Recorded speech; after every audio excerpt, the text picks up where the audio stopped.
It was Alex the lion's birthday, but he was not having a happy one. After a year in Africa, Alex and his friends were terribly homesick for the New York Zoo. The penguins and chimps were supposed to come back in the monkey-powered superplane they had flown to Monte Carlo, but they had been gone a long time. Marty the zebra, Gloria the hippo, and Melman the giraffe tried to cheer Alex up with a surprise present, a model of New York City made out of mud. Wow. You guys made this? Alex marveled. Yep. Marty said. From memory. From crazy, obsessive memory. Alex wiped away tears. You guys, you've both made and ruined my day. King Julian and Maurice, two of the lemurs who had followed them from Madagascar, popped out of Alex's birthday cake. Oh, ta-da! Your wish has come true, King Julian said. But Alex's real wish was to go home. Then inspiration struck. What are we doing? Alex asked. Here we are relying on the penguins to come back for us, but we should just go to Monte Carlo and get them, he decided. After hopping, skipping, and swimming quite a bit, the friends arrived in Monte Carlo. They found the casino and crawled through its ductwork to get a look inside. Alex scanned the crowd from above the casino floor. The two chimps, Phil and Mason, and the penguins were not hard to spot. They were all concealed inside a flamboyant costume of the King of Versailles, and His Majesty was winning at roulette. But Alex's crew accidentally fell through the ceiling before the king could collect his winnings. The humans panicked and closed all the doors. Lockdown, eh? Skipper said knowingly. He whistled up an armored car called the Luxury Assault Recreational Vehicle, and they burst out of the casino. Step on it, boys! Skipper said. Unfortunately, Captain Dubois from Animal Control was on their trail. She was a ruthless hunter who had always dreamed of getting a lion. Now she was determined that Alex's head would hang on her trophy wall. The penguins led Dubois on a high-speed chase through the town, but despite dumping a trail of slippery fish and engaging their nuclear reactor, the animals could not lose her. Kowalski! Skipper barked. Signal the chimps to meet us at the rendezvous point with the superplane. The plane arrived and lowered a chain of monkeys to the waiting friends. They grabbed hold, but Dubois got her hook around Melman's neck. Alex climbed down and cut the rope with his claw, sending Dubois flying into a rooftop pool. That's right. Home free, baby. Woo! Au revoir, Dubois! Alex hooted. But Alex was celebrating a little too soon. The plane was in trouble and crashed in a train yard. The Zoosters heard sirens closing in. Where could they hide? And how could large exotic animals go unnoticed for long? They had almost given up hope when they spotted a circus train. The animals inside did not want non-circus folk on their train. But Alex pleaded. Wait, listen! We are circus animals! You gotta let us in! Vitali the tiger was suspicious. But Gia the leopard and Stefano the sea lion convinced him that circus folk should stick together. He reluctantly allowed the zoo friends on board. Lying about what he did in the circus, Alex described an outlandish trapeze Americano act done over a pool of aquatic cobras. Well, I flip off the wire harness, ignite my jetpack, and then Toss balloons to the children of the world. He claimed. Kids love it. Vitali said the circus owner did not allow stowaways, but the penguins appeared with a purse full of treasure and a plan. The penguins and chimps dressed as the King of Versailles again and offered the circus owner the gold and gems they had brought from Monte Carlo. The owner was happy to sell the circus, a little too happy. They signed a contract, and then he and the clowns drove away in their very small car.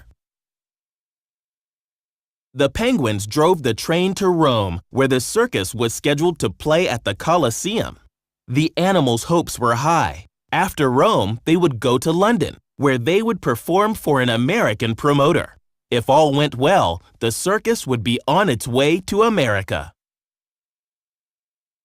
But all did not go well. The circus was terrible. The audience demanded their money back and chased the animals out of town. That night, Stefano told Alex that their circus used to be great. In Vitali's popular act, he put oil on his fur and jumped through smaller and smaller flaming hoops. One night, he used the wrong kind of oil and tried to jump through a tiny hoop. His fur caught fire. Once it grew back, it was never as soft, and he was never the same fearless tiger. Stefano asked Alex and his friends to teach the circus how to be great again. Alex called everyone together and announced that they were going to stage an all-new, all-animal circus. We will come up with something fresh, something amazing, something brand new, he said. The others caught Alex's enthusiasm. Even Vitali agreed to try one hoop. Marty led the group in a chant. Can I hear you say fur power? Fur power, fur power. The animals reinvented their acts and themselves. The dogs dropped their old-fashioned routine and got rocket skates. Stefano traded juggling for flying and was shot out of a cannon. And Gloria and Melman did a dance together on the high wire. Gia got Alex to teach her trapeze Americano, which he made up as he went along. But Gia's grace and Alex's bravado somehow combined to make it a real act. Just as things looked brightest, though, the animals discovered that Dubois was still on their trail. The circus pulled up stakes and rushed to London. In London, the animals spotted the American promoter in the audience. This was it. But Vitali had cold feet. Listen, man, you may have given up on yourself, Alex told him. but your friends haven't given up on you. Are you just going to turn your back on them and sit and eat borscht the rest of your life? Or are you going to get out there and jump through that tiny little hoop?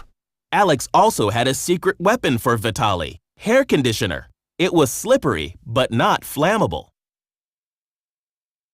The circus was a huge success, and the American promoter immediately signed a contract to take them to New York.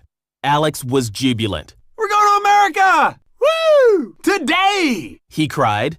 The animals were overjoyed at what they had accomplished together and by the wonderful future ahead of them. Then Dubois caught up with them again. She showed the animals a poster about Alex's escape from the zoo and demanded that the lion be turned over to her. The penguins ambushed Dubois, shoved her into the cannon, and fired her over the London skyline. But the Zooster's secret was out. The circus animals felt used and sad. Everyone prepared to go their separate ways once they reached New York. King Julian had struck up a romance with Sonia the bear, and she wanted him to stay with the circus. But he had other plans. I am a king. I want to rule New York. Julian told her. When the friends finally reached the zoo, it seemed smaller than they remembered. Suddenly, it didn't feel like home anymore. When we were with the circus, we were already home, Alex said. What do you say? We go back. But before the Zoosters could leave, Dubois shot them with tranquilizer darts.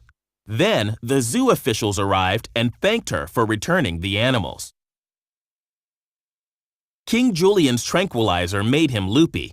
He made his way back to the circus and Sonia. I don't want to be king anymore. He told her. I was so hung up on who I was, who you was, what you smelled like, when all that really matters is what we smell like together. The circus animals were moved. Skipper pulled the dart from Julian's tail. The hippies got ambushed. Skipper cried. Hours later, Alex and his friends woke up in the zoo where officials were giving a party to celebrate the animals' return. Dubois' speech was short, but not remotely sweet. She raised her dart gun to go after Alex again.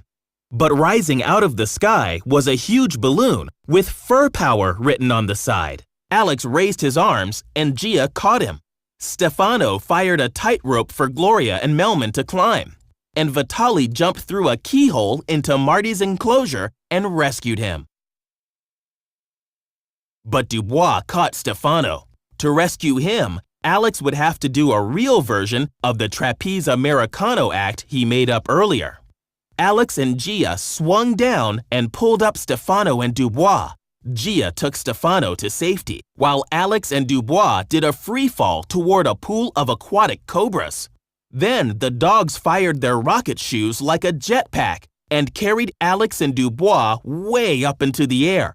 Alex dropped Dubois into his old pen. Finally, Alex grabbed Gia, and they released balloons to the children of the world. As they floated up into the clouds, Stefano asked Alex and his friends if they wanted to run away with the circus. Live a life of adventure? Alex asked. Yes, they all said. They certainly did. The reunited circus set off happily on their new tour of America. Hey, Skipper, Alex suddenly wondered. what did you end up doing with the crazy lady anyway?